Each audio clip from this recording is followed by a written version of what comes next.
Assalomu alaykum barcha texnikalarini kuzatib boruvchilar. Hammani e'tiborini o'ziga tortgan universal drabilkamiz obzor qilib beramiz. Bu drabilkamizda asosiy o'zi boshlanishidan kraskasi sifatliligi, mashinaning kraskasidan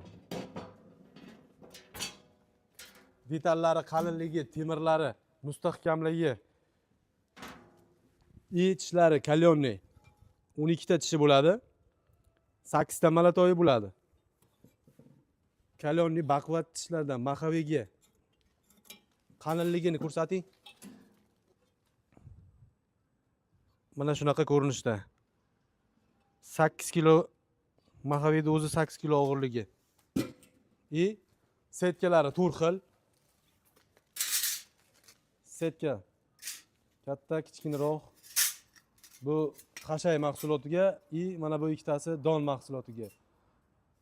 Iriroq chiqarib beradi, mayda qilib chiqarib beradi. Komplektida balonchasi, bolt gaykasi, rezinchasi hammasi ichida chiqadi. Bu drabilkamizda yig'ilgan tayyori, bu yig'ilmagani mana endi joy-joyiga qo'yib qo'yamiz. Drabilkamizda motorlariga keladigan bo'lsak, hammaga qiziq bo'lgan mis motorligi ham kelgan. Mis motor 4,5 kilovat bo'ladi, 3000 оборот etiketkasi mana nakleyka shunaqada 100% mis. Buni alyumin motorligi 4 kilovat. 4 kilovat alyumin motorimiz 4 kilovat.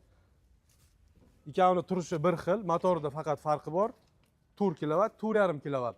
Buni narxlariga keladigan bo'lsak, 3 million, 2,5 million dastavka xizmatlari ichida yetkazib berish bepul, mutlaqo bepul. Kimga qiziq bo'lsa, pastdagi raqamlarga aloqaga chiqing. Like, podpiska sizdan chiqmasin.